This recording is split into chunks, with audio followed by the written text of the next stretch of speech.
You're listening to Night Tracks on the Sandsnet Radio.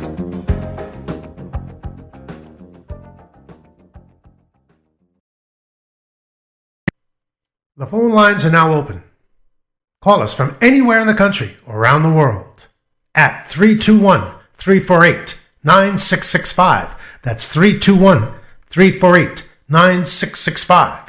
Or you can Skype us at night.talk4. That's night.talk4. We're ready to take your calls, so call us now. You're listening to Night Talk with your host, Jay Sands, streaming live on the Sandsnet Radio Network. This one's explosive. Psycho Sandman.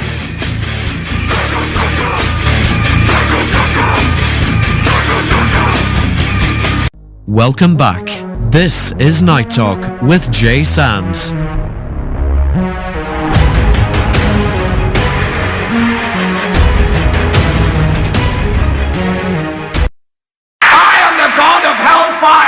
And I bring you fire. I'll take you to burn. Fire. I'll take you to learn. I'll see you burn. That's right. We'll see him burn if we can. That's our aim here at Night Talk. We want them all to go down in flames. We want our country back. That's all I got to say. By the way, Ernie Abbott has reminded me that I can put stuff on my page, the show page, which he's already done. The link to that I've put in the chat here, I've put on the webpage for the show at Spreaker.com. Just look for Night Talk or the Sandsnet Radio Network. If you get either one, if you go to the show Night Talk with Jay Sands page, it should be there. If not, go to Sandsnet, the Sandsnet Radio Network, and it should be on that page. Either one, you'll find it on both. I believe it's on both. And speaking of the man from Ouija, Mr. Ernie Abbott is with me. What's up, buddy? How you doing, Jay? Banging the drum slowly, as they say. Hey, I think I got to... do I have the show on in the background here? No, you don't, actually. Why, you have your board set up, is what you're telling me? What's that, buddy? You got the board set up? No. No, not yet. Not yet. I'm going to go tomorrow to purchase the last couple of connectors. You're a lying dog, Ernie Abbott. I'm going to call you out on World Radio. I'm hoping to have it connected up and working by the time Sands and Abbott comes on tomorrow. Well, good. Then you can host tomorrow. There you go. And by the way, Ernie Abbott's got his new computer back. That's why he sounds so great. He's back. Yeah, got it souped up, man. Yes, indeed. Looking good over here, man. It's great to be back on Skype on the PC as opposed to the phone with all the crazy noises and sound effects and utterances that it would pick up. I don't know. Just tell the truth. You were walking around your wife's high heels. Well, no, not the high heels. I like those jelly things, those jelly shoes. They call them. Nothing like a nice pair of jellies. Yeah, a nice pair of gels. But if you're out there listening, you want to give us a call, the number's 321-348. What, Ernie? I was going to say, it's good to hear the fire, Jay. Good to hear the show. Good to hear you back on the air, brother, articulating things that need to be heard out there. And I'll tell you, it's a great thing, man. Well, thank you, listening to one great American, man. And I tell you, I later on, if you got time, man, I got this. I got this one little short little essay I wanted to read for your listeners out there, Jay, in regards to it's not a lost cause, man. There are reasons to be hopeful that the next generation is going to be better than our generation, man, because there's some outstanding young folks out there that I've been meeting over the course of the last month or so. And these kids have their stuff together, man, big time. Well, there's no time like the present, my friend, so shoot. All right. This kid's talking about patriotism. This is a male, by the way. Patriotism, the word alone conjures up heroic images of troops fighting for freedom, MLK Jr. speaking on civil rights, and George Washington crossing the Delaware. I am proud of my country and all that it stands for. I am fortunate to have been born here in this land of freedom, where with hard work you can accomplish your dreams. Here you can be whatever you want, a doctor, a firefighter, or a salesman. You have that freedom of choice. Uh-oh. Ernie, now that we got him back on his computer, it's Skype that's screwing up now. So if you can hear me, Ernie, I don't think you can. We've lost your call. So we're going to try and get you back here. It says there's a problem with this call because Skype isn't doing what it's supposed to do. So there you have it. Wow. That's amazing. It's just simply amazing to me. But we will get Ernie back, I promise. If you care to call into the show, ladies and gentlemen, the number is 321-348-9665. That's 321-348-9665, as Ernie Abbott likes to say. Or you can Skype me at night.talk4. That's N-I-G-H-T, a real dot, T-A-L-K, the number 4.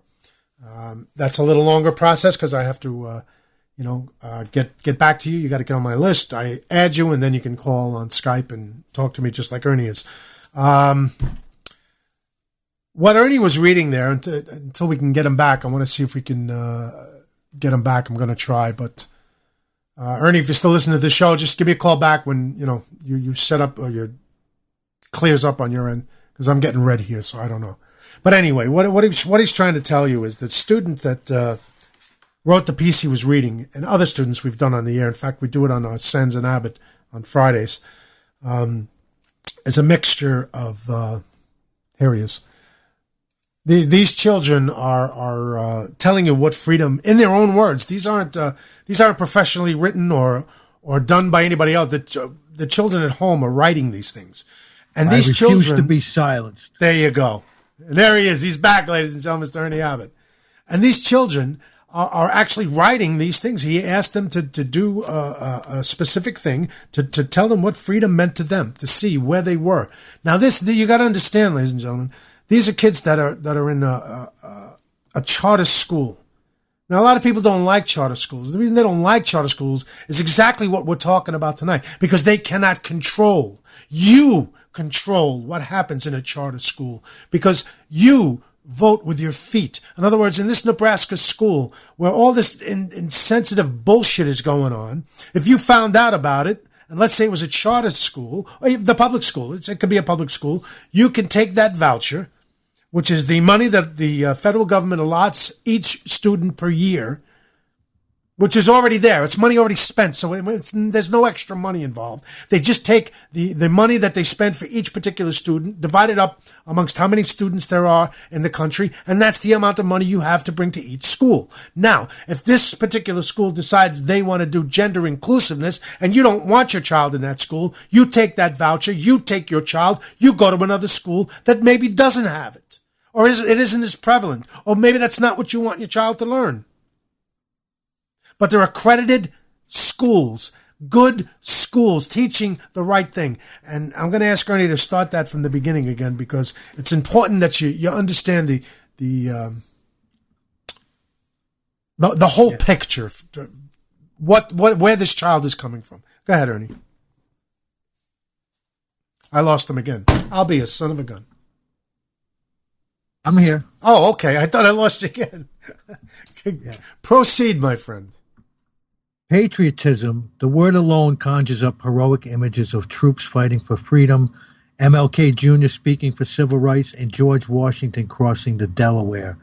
I am proud of my country and all that it stands for. I am fortunate to have been born here in this land of freedom, where with hard work you can accomplish your dreams. Here you can be whatever you want, a doctor, a firefighter, or a salesman. You have the freedom of choice. JFK said, "Ask not what your country can do for you, ask what you can do for your country." I think that this statement is an integral part of what patriotism truly means. Patriotism is not sitting back and complaining when taxes are raised or a new law is passed. It is working together to make a country a better place for future generations. Part of this is voting, a privilege and responsibility. It is our duty to choose who we want to lead our country. Being a patriot in a democratic society is standing by your country, but not blindly following its government. By voting, we assure that America remains in capable hands. Most of all, patriotism is loving your country. This means that you are loyal and faithful to it and proud of everything it has accomplished. The ultimate example of this is Nathan Hale. After he was caught spying by the British during the Revolutionary War, Hale was sentenced to death. When asked if he had any last words, he replied, "I only regret that I have but one life to lose for my country." His example of loyalty to his country, even in the face of death, still inspires Americans today. I hope so. So what does patriotism mean to you? Patriotism is that feeling of loyalty and pride when I see a fluttering flag or hear the national anthem. Patriotism is loving my country, supporting it, and striving to make it a more perfect union. It's up to us, the citizens of this great country, to ensure it continues to stand for justice, equality, and freedom for all.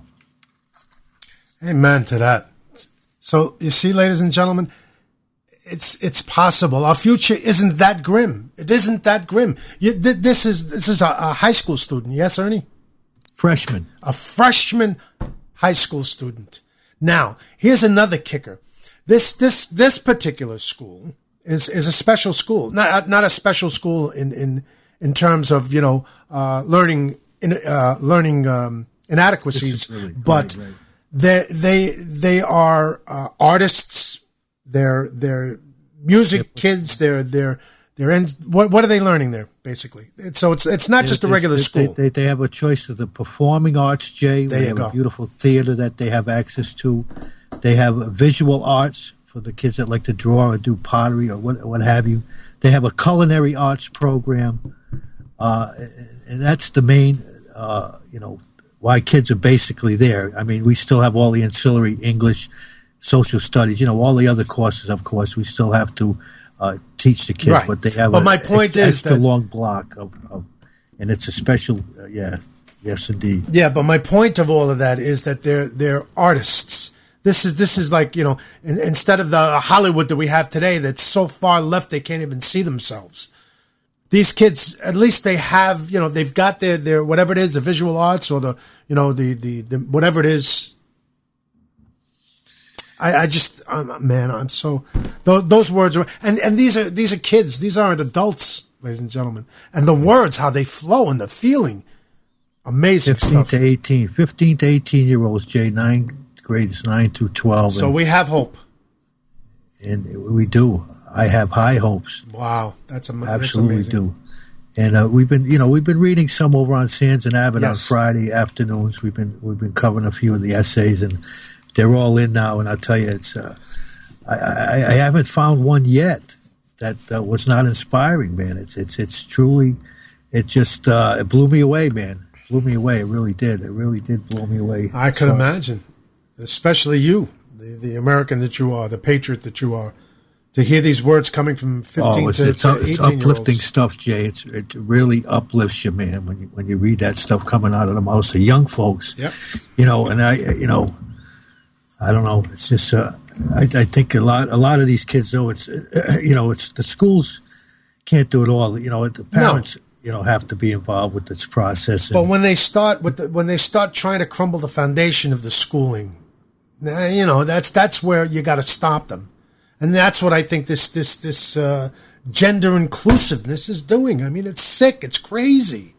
If you're talking about adults, that's one thing. Yeah, fine. Okay, I get it all. And that's good. And, you should understand this. But why are you teaching 6-year-olds and 5-year-olds this garbage?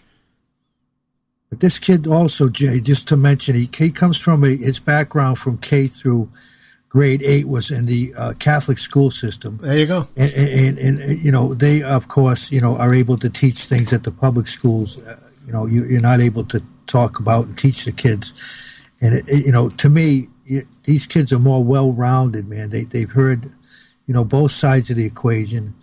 And, it's just going back to you're talking about, giving every kid a voucher and being able to use that money essentially to go anywhere of their choice, freedom of choice for school, wherever they want to go and invest that money. And like you said, if there's something going on in that school that they're not hip to, they don't want their kids to be a part of, pull them out and put your money somewhere else, man. Vote with your feet.